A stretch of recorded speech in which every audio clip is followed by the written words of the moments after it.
मेरे हृदय के मालिक हो प्रभु। जय स्वामीनारायण प्रभु, जय स्वामीनारायण। आप ही मेरे जीवन हो प्रभु।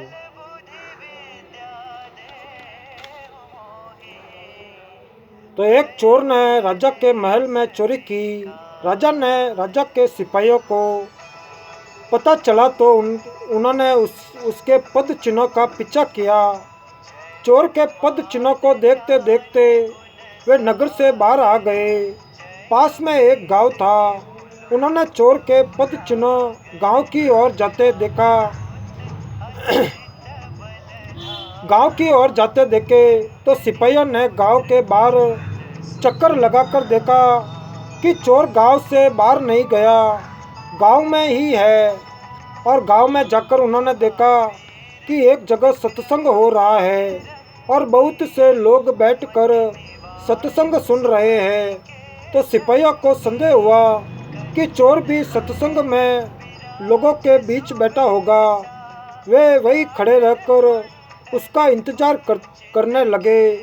तो सत्संग में संत जी कह रहे थे कि जो मनुष्य सच्चे हृदय से भगवान की शरण में चला जाता है तो भगवान उसके सब पापों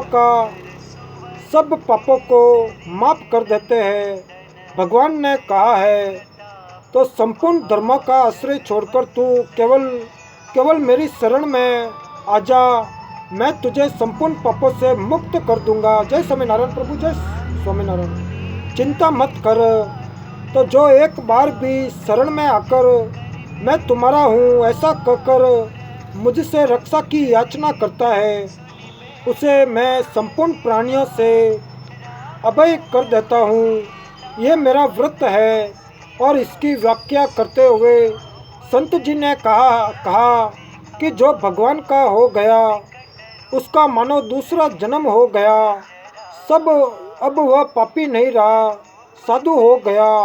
अगर कोई दुराचारी भी अनन्य भक्त होकर मेरा भजन करता है तो उसको साधु ही मानना चाहिए, कारण कि उसने निश्चय बहुत अच्छी तरह कर लिया है। चोर वही बेटा सुन रहा था।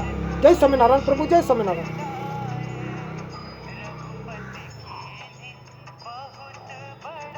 चोर वही बेटा सुन रहा था।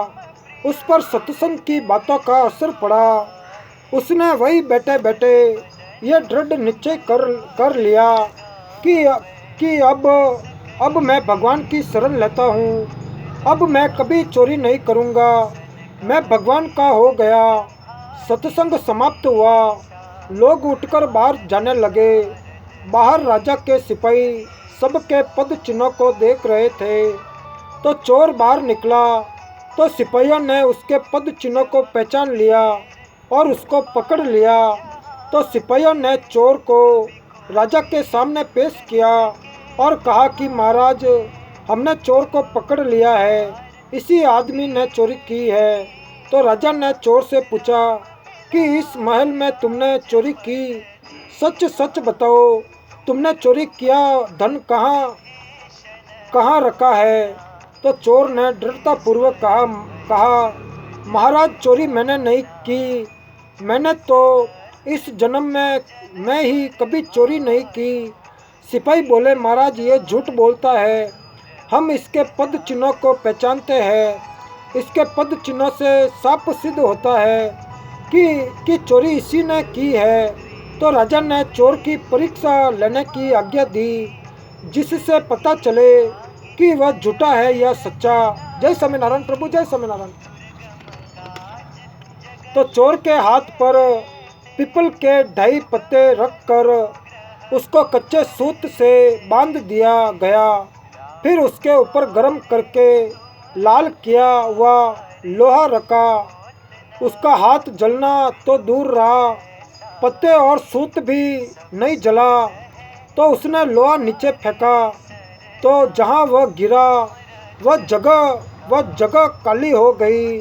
तो राजा ने देखा कि इसने वास्तव में चोरी नहीं की, यह निर्दोष है। अब राजा सिपाहियों पर बहुत नाराज हुआ कि तुम लोगों ने एक निर्दोष पुरुष पर चोरी का आरोप लगाया।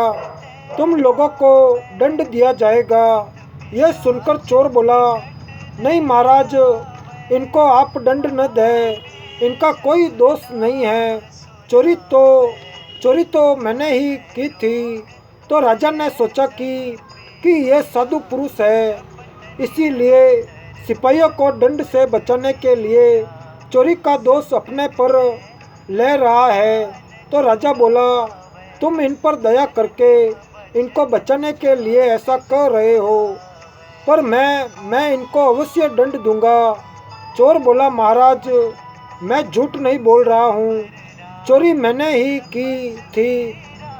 अगर आपको विश्वास न हो तो अपने आदमियों को मेरे साथ भेजो। मैंने चोरी का धन जंगल में जहाँ छिपा रखा है वहाँ लाकर दिखा दूंगा।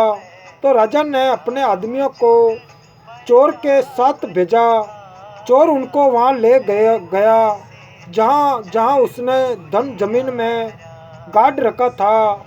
तो चोर ने वहाँ से धन निकाल लिया और लाकर राजा के सामने रख दिया। यह देखकर राजा को बड़ा आश्चर्य हुआ। राजा बोला, अगर तुमने चोरी की थी तो परीक्षा करने पर तुम्हारा हाथ क्यों नहीं जला? परंतु तुम्हारा हाथ भी नहीं जला और तुमने चोरी का धन भी लाकर दे दिया। ये हमारी समझ में नहीं आ रहा है। ठीक ठीक बताओ, बात क्या है? तो चोर बोला, महाराज, मैंने चोरी करने के बाद धन को जंगल में गाड़ दिया और गांव में चला गया। वहाँ एक जगह सत्संग हो रहा था। मैं वहाँ जाकर लोगों के बीच, जय स्वामीनारायण प्रभु, जय स्वामीनारायण।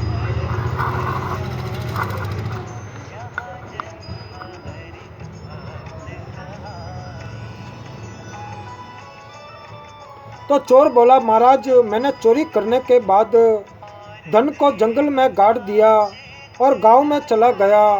वहाँ एक जगह सत्संग हो रहा था। मैं वहाँ जाकर लोगों के बीच बैठ गया। सत्संग में मैंने सुना कि जो भगवान की शरण लेकर पूर्ण पाप न करने का निश्चय कर लेता है, उसको भगवान सब पापों से मुक्त कर देते हैं, उसका नया जन्म हो जाता है। इस बात को मेरे पर असर पड़ा और मैंने दृढ़ निश्चय कर लिया कि अब मैं कभी चोरी नहीं करूँगा। अब मैं भगवान का हो गया, इसीलिए तब से मेरा नया जन्म हो गया।